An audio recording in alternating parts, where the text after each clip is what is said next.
Welcome to the Thriving Artist Podcast, where we share strategies and support for artists to thrive. We know that the art world can feel like a lonely place, and we want to provide a network of support, impactful strategies, and an abundance of encouragement to help you grow your authentic art career. We're your hosts. I'm Jamie Smith.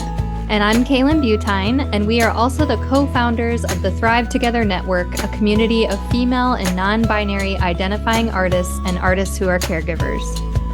We truly believe in community over competition, and we're so glad you're here. Enjoy this episode.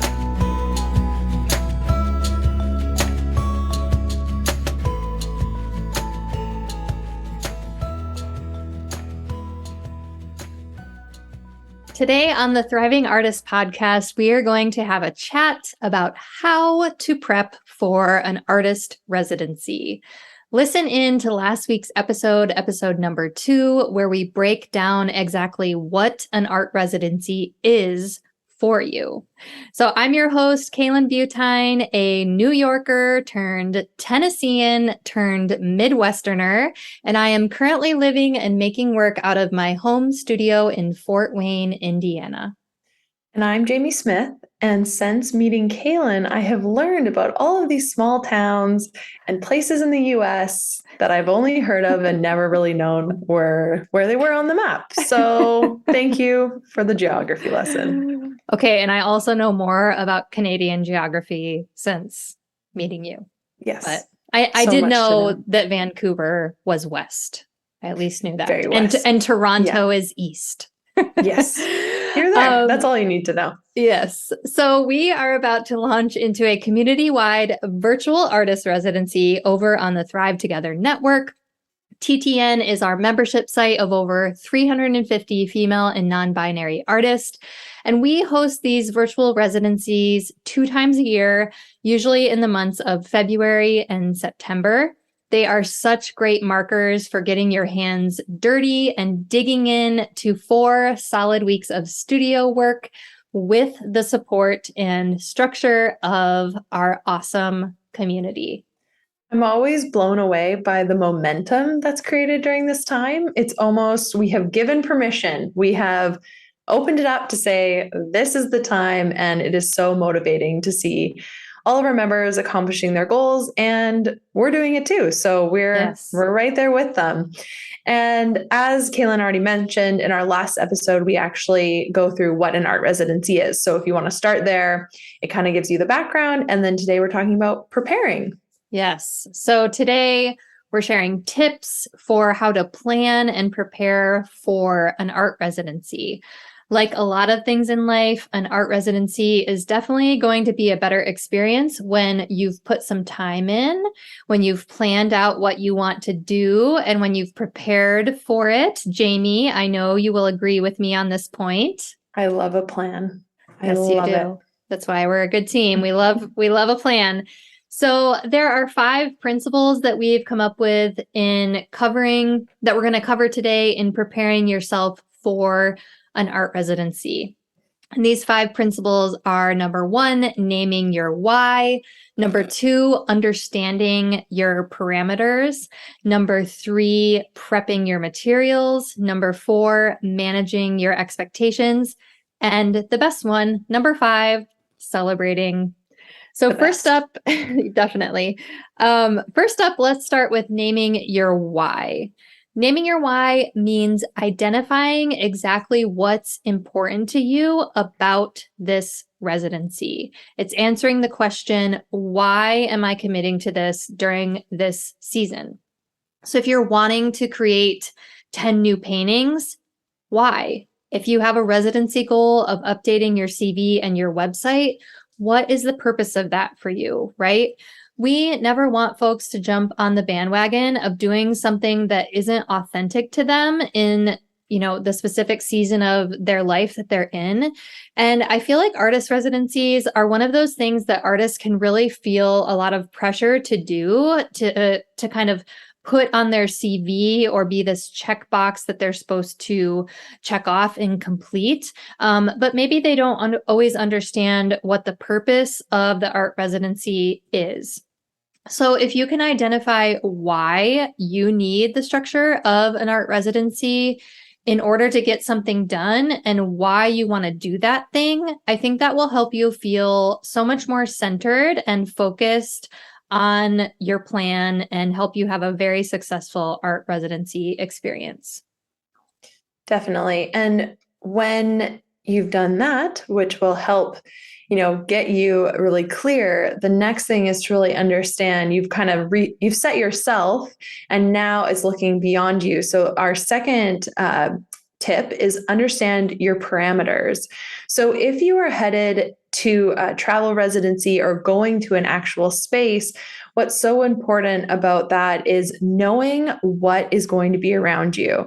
What are the sort of like limits and what do you have access to? So that could be materials, accommodation, because we've talked about in the last episode all about making your project, getting really clear on what you're doing, but we got to make sure that we're prepped and we know our parameters. Mm-hmm. So if you're doing a residency in your home, which Kayla and I both have done, this is extra important because we can have all these big goals. We can understand why we're doing things, but if we're not realistic and clear on the parameters that we actually have at home, it is going to change. So that would be a big one is family schedule. What is already planned in your life when you've now decided to do the residency? Again, physical space, access to materials, budget, that sort of thing. Those are all going to really help you in knowing what you have access to and what are your limits. So observe the world around you, observe this residency experience you're going to have, and then that's going to help you get super prepared in that way. So great, Jamie. The third thing that we want you to do to prep for your residency is to prepare your materials. This might seem like a super obvious one, but it's really key to having a great residency experience. If, for example, you're making a quilt during your residency, if that's your project, right? I would invite you to spend a few weeks before gathering your fabrics, maybe getting them cut to size, make sure your sewing machine is in working order, make sure that you've got enough thread and extra needles. If you're doing a big professional practice task for your residency, like documenting a series of paintings to get them on your website, maybe there's some things you can do to physically prep for that, right? In the week or two before the residency begins. So maybe that's getting the studio cleaned, getting a fresh coat of paint on the wall, figuring out your lighting, charge your camera batteries. There's lots of options for how you can prep and prepare your materials for your artist residency. And in the virtual community-based artist residency that we host on TTN, we actually have a built-in week before the residency starts where you're given time to do this, to make your plan and prepare your materials. I think it's so easy to just think your future self will look after this and your art residency will just kick off. And knowing all of us, we've spoiler alert, all said we're going to do crazy big things. And so we think that, a month, that's a huge amount of time. But if you're not prepped and you don't have these materials ready, it's really hard. So great example, food, we all love food, is, if you're wanting to cook something, you really have to make sure you have all the ingredients. You've read through how you're going to do this. You're really you're looking at your parameters and you're also preparing your materials. So we want to be the little chefs that are all ready to go, that when you sit down for this art residency, you can just put the pieces together. All your ingredients are going to come together. Absolutely. On this episode of the Thriving Artist Podcast, we are featuring our virtual artist residency program. All members of the Thrive Together Network are invited to participate in our community-wide artist residency. For the month of September, we are committing to a specific goal, putting our heads down and digging in. Kaylan, the big question is, what is an artist residency, and how is this any different from regular studio time? Great question, Jamie. An artist residency is a structure or a container from which you build or grow something specific that's related to your art career. So this structure is a set aside time. It's a special time in order for you to focus and commit to your practice or a specific goal that you have. Yes, and what I love so much about an art residency is that it can offer different artists different goals for the different phases of their careers. So whether you are needing time to create new work, find inspiration, you're wanting to explore new materials, or do some research, this is a time to complete a specific professional practice goal. Artist residencies can really give you a kick in the butt that help you get these things completed. And in our community, the Thrive Together Network, we are focused on growth and intention, not productivity. This is about connecting to your purpose and your why as an artist, buckling down and getting something done. So we would love for you to join us. Sign up to become a network member at thrivetogethernetwork.com and learn more about the residency structure and join the flow of dozens of artists committing to an artist residency in the month of September. There's amazing power in the process of doing the artist residency as a community.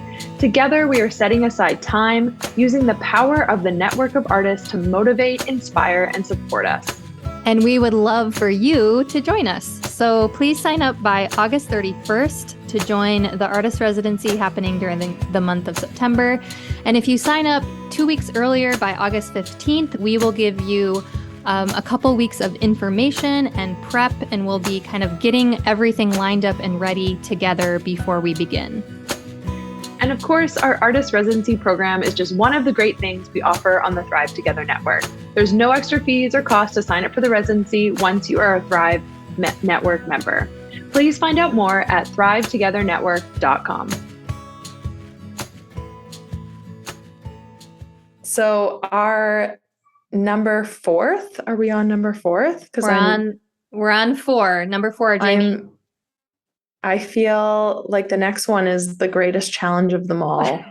It is. I've been dreading this one. Yes, managing expectations. So hard. Yes, definitely. This can be a huge challenge for so many of us.